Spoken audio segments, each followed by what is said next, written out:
J'ai 84 ans. 84 ans et aucun enfant.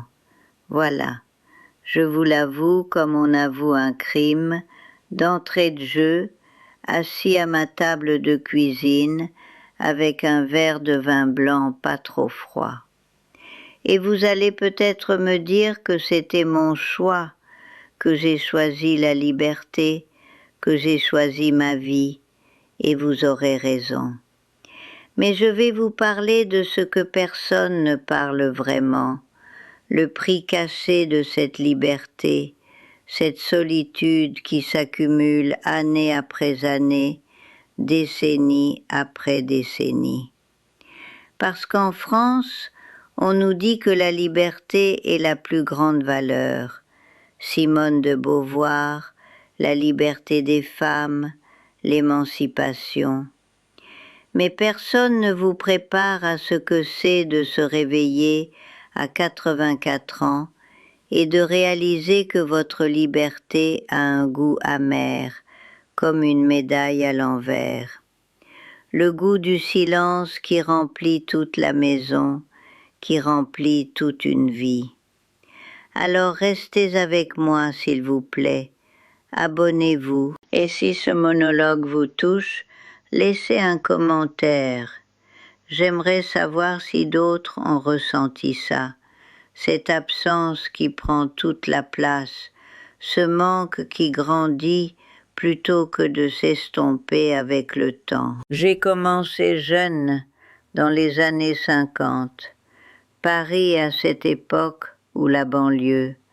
C'était une ville de tradition figée, une France où les femmes se divisaient en deux catégories bien distinctes, celles qui se mariaient et faisaient des enfants, et les autres, les vieilles filles, on les appelait.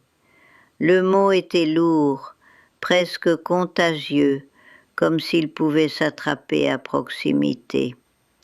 Mes parents m'attendaient à 22 ans avec un fiancé. J'en avais 23. Tout le monde attendait. À la boucherie, à l'église, au repas de famille des dimanches. Quand allez-vous vous marier? Quand allez-vous nous donner des petits-enfants? C'était comme une chanson qu'on fredonne sans même y penser, une prière presque, une interrogation rituelle que personne ne remettait en question. Mais j'ai senti quelque chose bouger en dedans. Pas de la rébellion massive, juste une hésitation. Une voix petite qui me disait « Attends, attends un peu avant de devenir ce que tout le monde attend que tu sois. » Cette voix ressemblait à ma mère bizarrement. Ma mère qui n'avait jamais tout dit, mais qui avait des yeux qui parlaient des portes qu'elle avait fermées, des rêves qu'elle avait rangés, comme la layette qu'elle tricotait autrefois dans le silence du salon les jeudis après-midi. J'ai dit non à Michel. C'était un brave garçon, un mécanicien loyal, les mains calleuses, le cœur sincère et simple. Il aurait fait un bon mari, j'en suis certaine. Ses parents avaient même parlé de chercher une maison, de préparer le mariage et la vie qui suivrait. Mais il représentait la fin de la possibilité d'être autre chose qu'une épouse, qu'une mère. Alors j'ai trouvé un travail. C'était difficile pour une femme à l'époque, mais j'ai trouvé. Je me suis loué une chambre à Montparnasse, une minuscule chambre avec une fenêtre qui donnait sur les toits de Paris, sur ces toits gris et bleus qu'on voit au crépuscule, et j'ai commencé à respirer. C'était 1962, 1963. Le monde était en train de changer. Les femmes commençaient à parler. Simone de Beauvoir était parmi nous, comme une voix qui disait que la maternité n'était pas une destinée obligatoire, que les enfants n'étaient pas une obligation morale de toute femme. Et je l'ai cru. J'ai lu chaque mot, comme si c'était une permission officielle de vivre autrement que mes tantes et mes cousines qui avaient disparu dans le mariage. Les années se sont succédées, douces et intenses à la fois. J'ai eu des amours, oui, j'ai eu de l'amour plusieurs fois. Mais jamais le genre d'amour qui menait spontanément à des enfants. Des hommes mariés qui rêvaient de liberté et de vie secrète, des hommes qui ne voulaient pas s'engager sérieusement, des hommes qui avaient déjà des enfants d'autres femmes. Et moi, je me disais à chaque fois, pas maintenant. Je vais d'abord terminer mes études. Je vais d'abord voir l'Italie, la côte amalfitaine, ces villages blancs suspendus au-dessus de la mer. Je vais d'abord économiser pour cette petite maison en Provence que j'imagine. Je vais d'abord avoir ma vie à moi, pas maintenant, plus tard. J'avais le temps. Le temps était une infinité devant moi, une route qui s'étendait sans fin visible, une promesse silencieuse que tout était encore possible. Vers 30 ans, j'ai réellement pensé y faire face.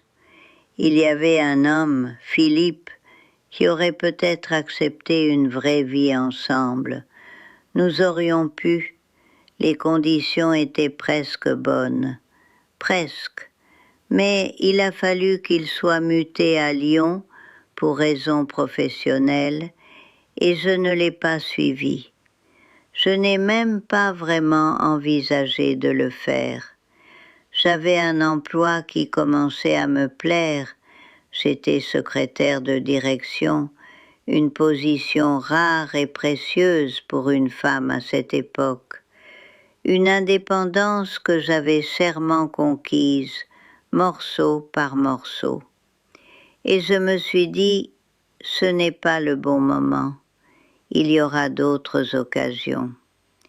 À 30 ans, j'avais encore tellement d'années devant moi, tellement de temps pour tout essayer, pour changer d'avis. À 35 ans, les amis commençaient à avoir leurs enfants.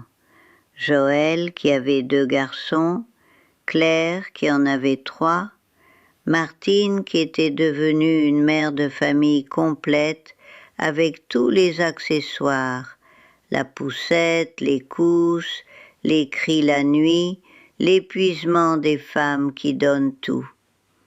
Elles disparaissaient une à une dans ce monde merveilleux et terrifiant de la maternité. Et moi, je les regardais faire avec un mélange complexe d'envie et de soulagement. Elles me racontaient les douleurs du travail, l'épuisement physique et mental, la façon dont leur vie s'était rétrécie à 3 heures du matin pendant des années. Et je pensais, j'ai raison de ne pas faire ça, je suis plus libre. Mais il y avait un léger mensonge dans ma certitude, parce que parfois, je voyais Martine avec sa petite Bénédicte dans les bras, et il y avait quelque chose sur son visage, une complétude que je ne comprenais pas vraiment, une plénitude qui m'échappait, une sorte d'ancrage au monde. J'ai fait la seule chose qu'il fallait faire pour une femme seule à cette époque. J'ai travaillé davantage.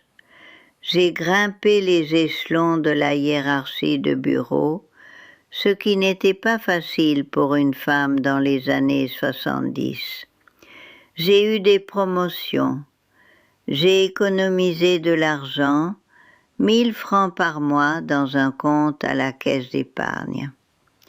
Je m'étais créé une belle vie de célibataire indépendante, des restaurants, des musées, des voyages.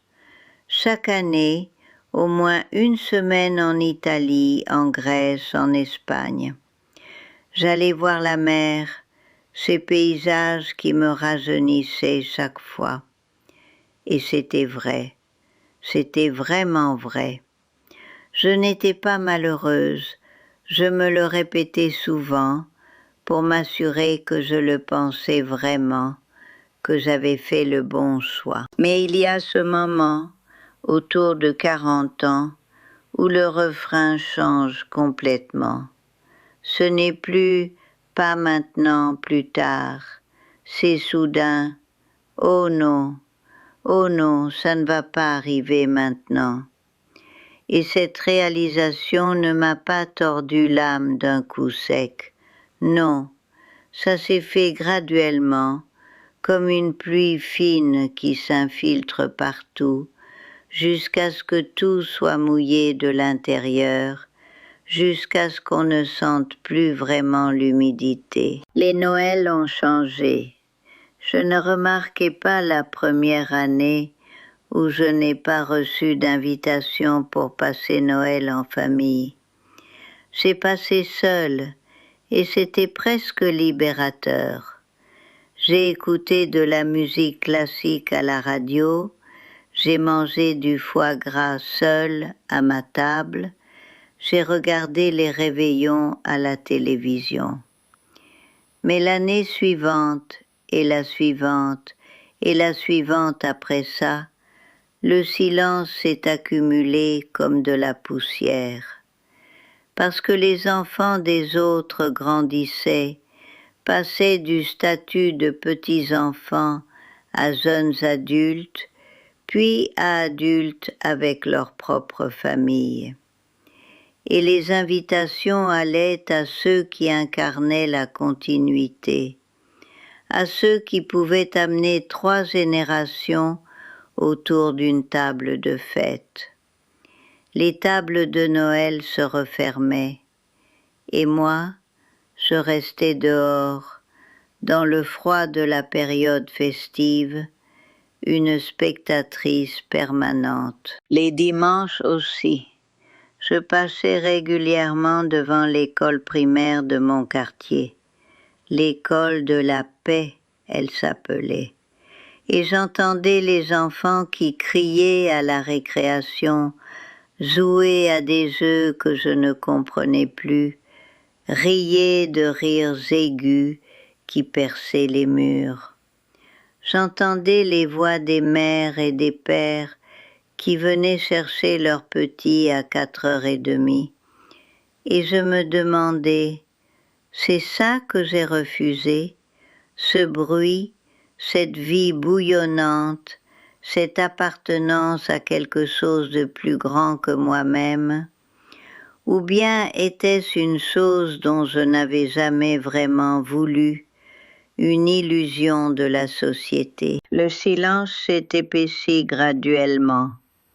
Mon appartement à Paris, qui avait été un refuge de liberté dans mes 30 et 40 ans, est devenu une coquille vide. Je le repeignais régulièrement, je l'arrangeais, j'ajoutais des plantes vertes, mais les plantes ne répondent pas à vos questions la nuit.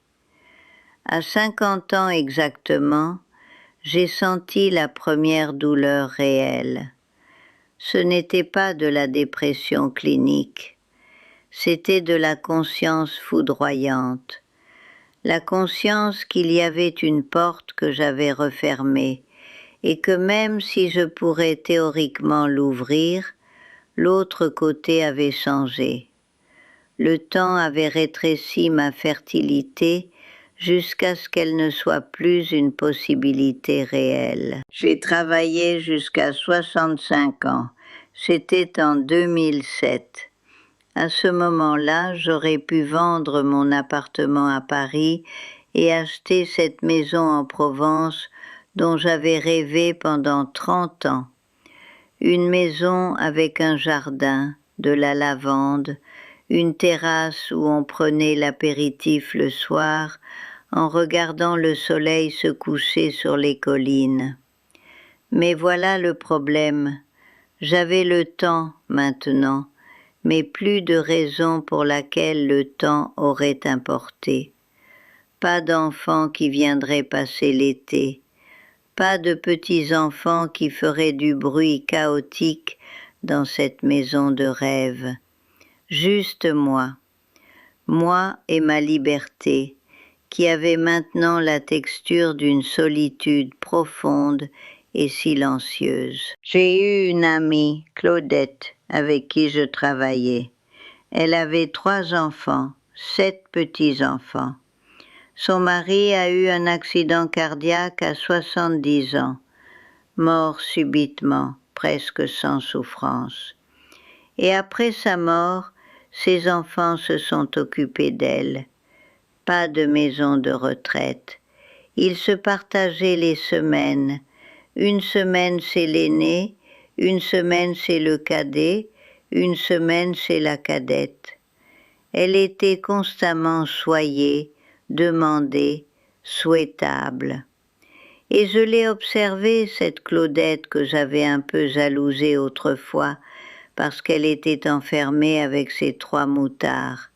Et j'ai pensé, elle n'est pas seule maintenant. Elle n'est jamais seule. Elle a une raison d'être. C'est arrivé un jour ordinaire. Je devais avoir exactement 80 ans. Une petite fille du quartier, peut-être 7 ans, s'est arrêtée devant moi pendant que je ramassais mon courrier.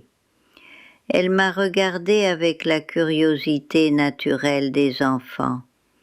Et elle m'a dit « Vous êtes la vieille dame du 3e, hein ?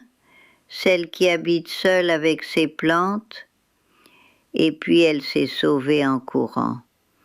La vieille dame du 3e. Voilà comment on me voyait, une vieille dame solitaire. Ce jour-là, j'ai pleuré, vraiment pleuré. Des larmes qui viennent du plus profond, du endroit où les regrets dorment depuis des décennies. Et j'ai senti le deuil réel pour la première fois de ma vie. Un deuil que je n'avais jamais autorisé à vivre. Parce que si j'étais en deuil, ça voulait dire qu'il y avait quelque chose à perdre, que mes choix n'avaient pas été vraiment libres. Je suis allée chercher la boîte en métal ce jour-là, la layette. Je l'avais commencé vers 1965. Un petit pull blanc doux, un petit bonnet rose pâle, presque terminé depuis 55 ans. Je ne sais pas qui j'attendais.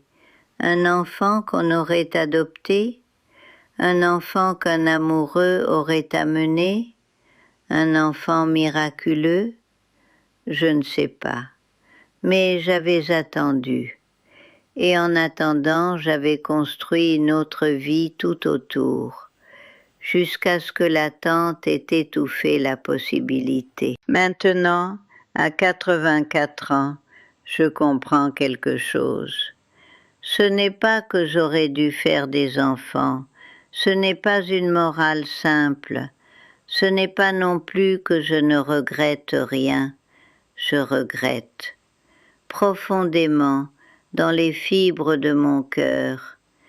Mais ce que je regrette vraiment, ce n'est pas d'avoir choisi la liberté, c'est d'avoir cru que la liberté et la solitude étaient la même chose. C'est d'avoir pensé que le choix de ne pas avoir d'enfant signifiait aussi le choix de ne pas avoir de lien réel.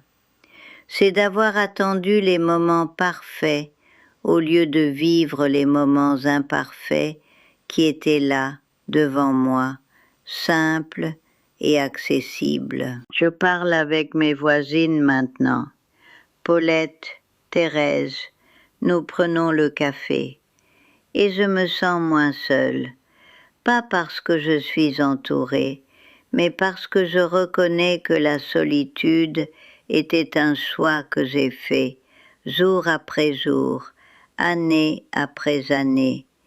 Et peut-être que j'aurais pu faire autrement, peut-être que j'aurais dû choisir plus de connexion, même si cela aurait signifié moins de liberté. La question que je me pose à la fin, c'est celle-ci. Est-ce que j'aurais voulu une vie différente? Je ne sais pas, peut-être. Mais ce que je voudrais que vous fassiez, c'est que vous regardiez les moments de votre vie et que vous choisissiez, vraiment choisissiez, plutôt que d'attendre que la vie choisisse pour vous. Parce que la liberté sans connexion, c'est juste un vide très bien décoré.